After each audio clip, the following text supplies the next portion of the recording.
जहाँ तक कोशिश हो वहाँ तक हमें नंबर अच्छे प्राप्त करने चाहिए, अच्छे प्राप्त करने चाहिए। हम जिस समय पढ़ाई करते थे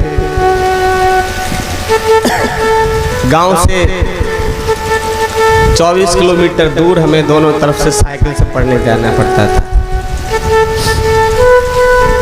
तो पढ़ने का बड़ा एक ये होता था कि बेइज्जती ना हो जाए हमारे साथ। आज की अब इन लोगों की सोच नहीं रही, तब हम लोग पढ़ते तो ये सोच रहती थी कि हम सबसे ज़्यादा नंबर लेके आए। सुबह पढ़ने के लिए कुराली हम जाया करते थे। मलखान सिंह इंटर कॉलेज से हमने शिक्षा प्राप्त की इंटर तक। उसके बाद फिर हमने बीएससी की शिक्षा जिलेदार सिंह डिग्री कॉलेज किस्मी से इटावा से प्राप्त की। तो जब हम साइकिल से वहाँ पढ़ने जाया करते थे, हाई स्कूल का जब हमारा रिजल्ट आया, और ये बात 2004 की है। अब मैं नाम तो नहीं लूंगा लेकिन आप सब समझदार हैं कि उस समय सरकार ऐसी थी कि वो सेंटर भेजे जाते थे। सरकार ऐसी थी जो सेंटर भेजे जाते थे, मतलब वो सूड़का वाली सरकार थी, हाथी बन रही। इतने डराते नहीं ऐसे बाबू ने डरन वाले हाँ, सूड़का वाली हाथी वाली सरकार तो सेंटर भेज जाती थी। ये डर रहा कि फेल ना हो जाए साहब। पढ़ते पढ़ते ऐसी गुरुजी की कृपा हुई कि जब हाई स्कूल में विद्यालय में फर्स्ट डिवीजन प्राप्त किया तो पिताश्री ने उसी दिन मुझे एक नई साइकिल कसवा के दी कि अब इससे पढ़ने जाया कर। इतनी दूर से पढ़ने के बाद लेकिन अंदर से उस दिन इतनी खुशी हुई, रिजल्ट निकला कि फर्स्ट डिवीजन प्राप्त की। आज भी गुरु की कृपा से हर काम को हम फर्स्ट करना चाहते हैं, क्योंकि पहले ही ऐसा मंत्र मिल गया है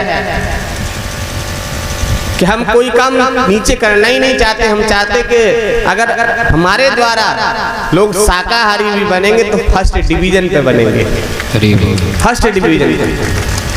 इस क्षेत्र में और भी सत्संग हुए होंगे, पहला सत्संग नहीं किया हमने, और भी हुए होंगे। एक हमारे नाम से यह नंगला सैजन में अजय दास बन के बैठ गए, सुना है? नहीं, सैजन नंगला की पटियाली के पास वो अजय दास महाराज के नाम से उन्होंने सोचा क्या करें, तो पैंट शर्ट पहनते हैं वो, और पैंट शर्ट पहन के और सत्संग में कर रहे हैं। तो अजय दास महाराज के नाम से उन्होंने टाइटल बना लिया है कि शायद उनके नाम से ही लोग हमारे पास आ जाएं। तुम काम करोगे तो अपने आप लोग तुम्हारे पास आएंगे। तुम नाम से तो कुछ नहीं कर सकते, केवल एक नकल सी बन सकते और बाकी तुम कुछ कर नहीं सकते। नकल कर सकते, नकल सी बन सकते। अब मैंने एक विचार किया उस दिन, मैंने कहा ये किसी दिन गलत हो जाएगा, क्योंकि कहीं ऐसा ना हो किसी दिन कि ये कुछ बात इनके यहाँ वारदात हो जाए। और परंपरा धाम सरकार के द्वारा हमारा आश्रम का और हमारा नाम पता नहीं कितने प्रांत में पहुंच चुका है, और कई सोशल आईडी पे पहुंचा कि अजय दास महाराज के आश्रम में फलानी घटना घट गई, तो नाम के ऊपर थोड़ा धब्बा हम पर भी लग सकता है। तो हमारे अभी 28 तारीख तक सत्संग, उसके बाद कासगंज जिला अधिकारी महोदय के पास हम उनसे मिलेंगे जाके, और एक एप्लीकेशन इसी बात की देंगे कि दुनिया में कोई भी सत्संग करे, मुझे कोई वो नहीं है, क्योंकि मैं रजिस्ट्रेशन के द्वारा सत्संग दे रहा हूँ। आज से 6 साल पुराना हमारे पास रजिस्ट्रेशन है इस नाम से। इसकी सर्च कराई जाए, इंक्वायरी कराई जाए कि किसका रजिस्ट्रेशन पहले से है। दूसरी बात, अपने कोई नाम का टाइटल बना ले, सही है कि नहीं है, और अपना सत्संग करें, जिससे हमें भी दिक्कत ना हो और इन्हें भी कोई दिक्कत ना हो। क्योंकि कई संस्थाओं में सत्संग हो रहा है, लेकिन दूसरे के नाम रख के सत्संग करना अच्छी बात नहीं है, अच्छी बात नहीं है। अरे शेर के बच्चे हो तो फिर धाड़ लगाना सीख लो, गीदड़ वर्ग के काम करना चाहते हो ना। मैं तो गुरु का शिष्य हूँ साहब, कि मेरे अंदर इस संसार में राक्षसों के लिए डर तो बिल्कुल है ही नहीं, बिल्कुल नहीं है। हमें सिर्फ हम डरते हैं तो भक्तों से डरते हैं और भगवान से डरते हैं, राक्षसों से तो कभी डर ही नहीं लगता हमें। क्या डर लगेगा? क्या क्या है आप? मेरे लिए कुछ नहीं है। ऐसे ऐसे हम कर दें तो भी सब कुछ कर सकते हैं, क्या करेंगे? लेकिन किसी के नाम पर आप कीचड़ उछालना अच्छा काम नहीं है। इसलिए मैं आप सबसे कहता हूं कि पहले सर्च मार लेना, कहीं वीडियो वगैरह कोई देखो। और ये वीडियो के माध्यम से भी हम कहते हैं कि वीडियो वगैरह देखो तो ये देख लेना कि प्रेमपुरा धाम के महाराज जी हैं। प्रवचन बोलते में क्या से क्या कोई बोल जाते हैं और गुरु जी ने क्या वाणी बोल दी।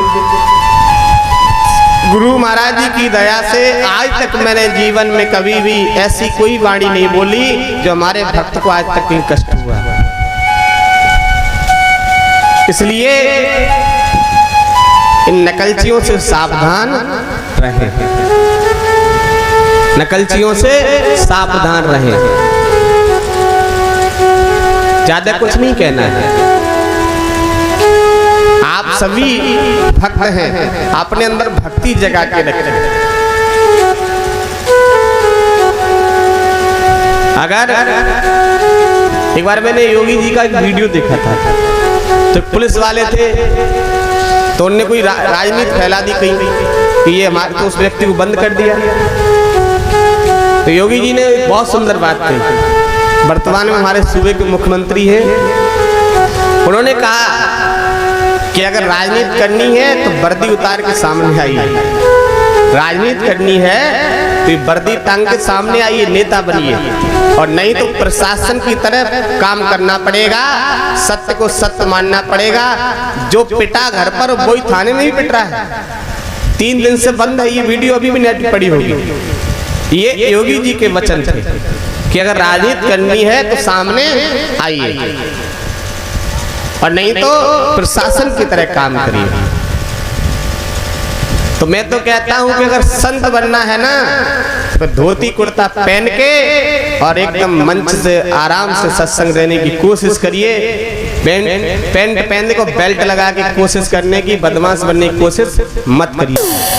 आइए सामने और लोगों के अंदर फिर सत्संग भरिए, क्योंकि गांव-गांव में सत्संग होने लगे। मैं तो यही प्रार्थना करता हूँ, गांव-गांव में सत्संग हो जाए, हर घर में सत्संग हो जाए।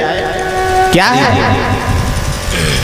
लेकिन किसी के उसमें आने के बाद, एक बार अभी इलेक्शन के टाइम मैंने एक वीडियो देखा, मैं चौंक गया।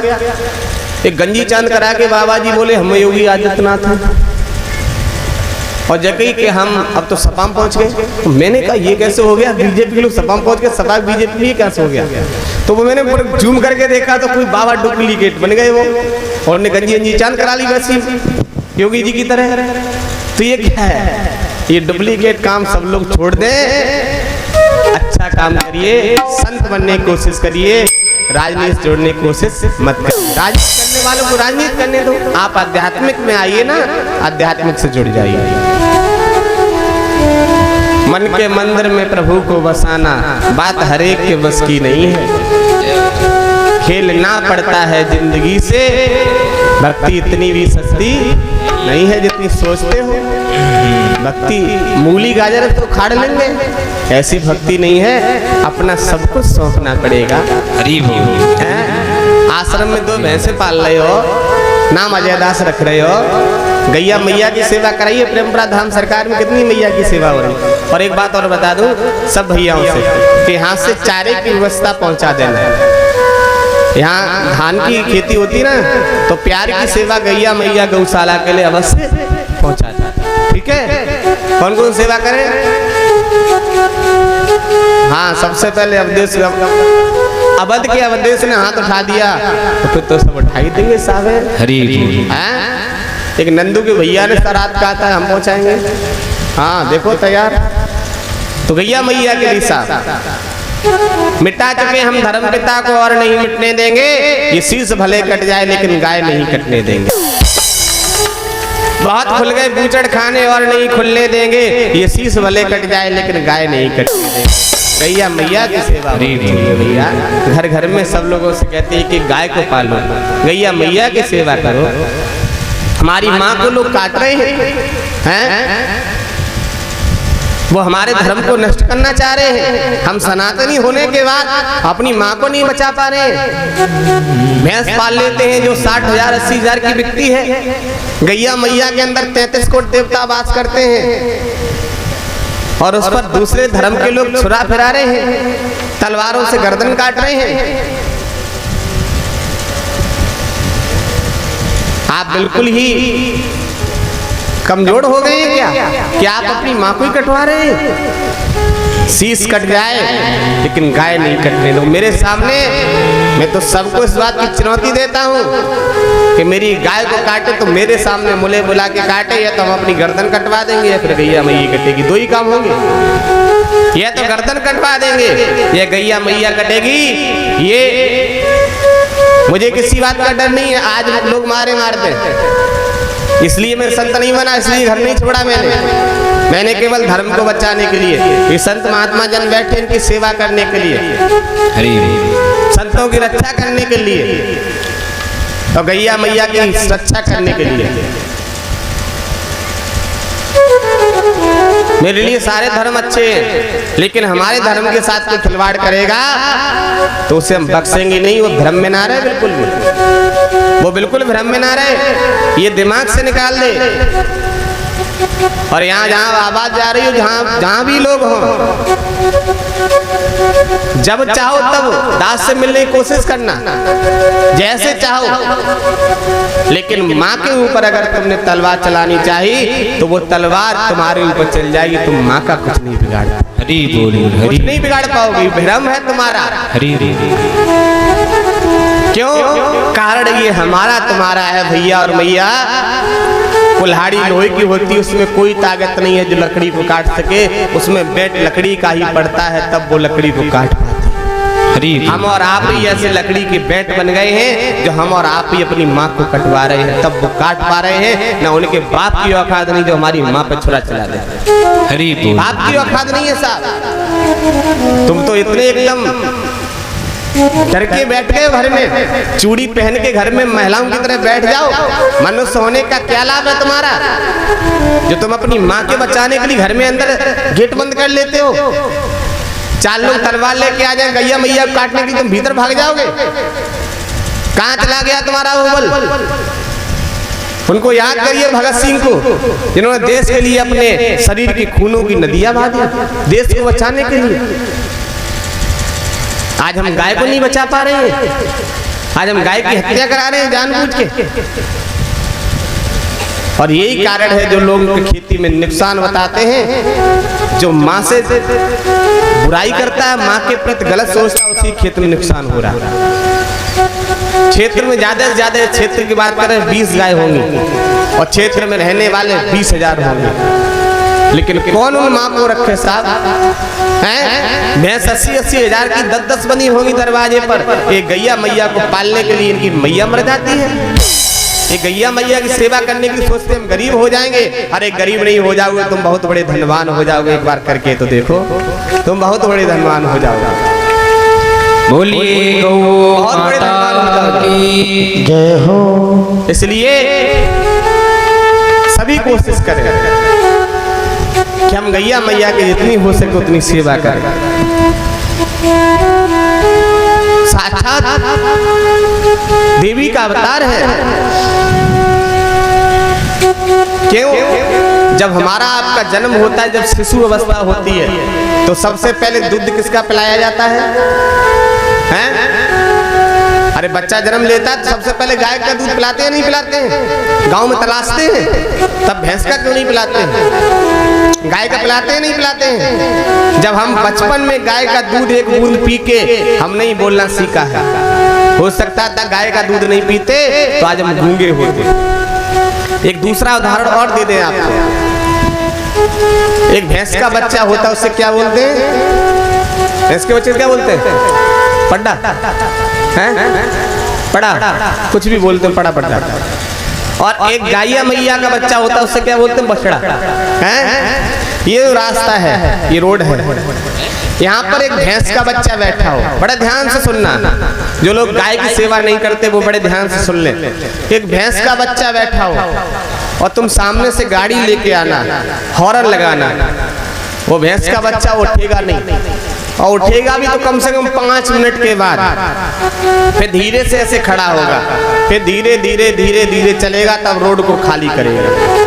ये तो है भैंस का बच्चा। और गैया मैया का कहीं बछड़ा बैठा हो और तुम हॉर्न लगा देना, तुरंत उलेगा, छलांग लगा के खेतों में भाग जाएगा। तो जो भक्त जिनके बच्चे गैया मैया का दूध पीते, वो छलांग लगा के फौज में, पुलिस में भर्ती हो जाते हैं। और जो भैंस का दूध पीते हैं वो घर में 9 बजे तक पड़रा की तरह पड़े पड़े सोते रहते, कभी भी धनवान नहीं हो सकते, ना ही कभी फौज में भर्ती हो सकते।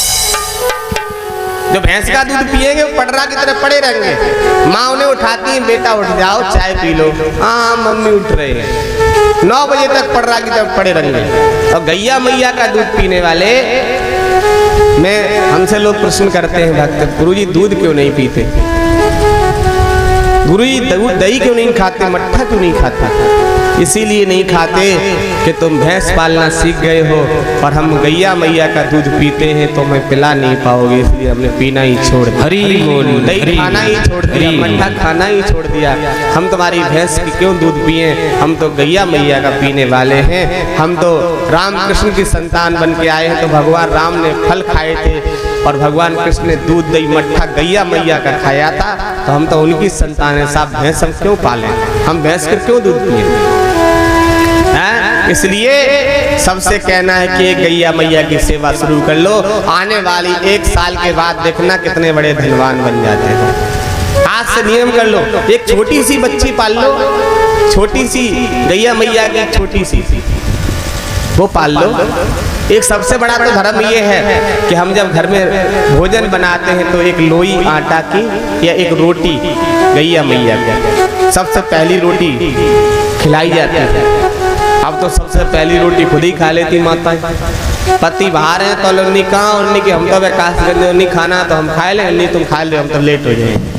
तो उन्हें पहली रोटी खुद ही गैया समझ के खा ली।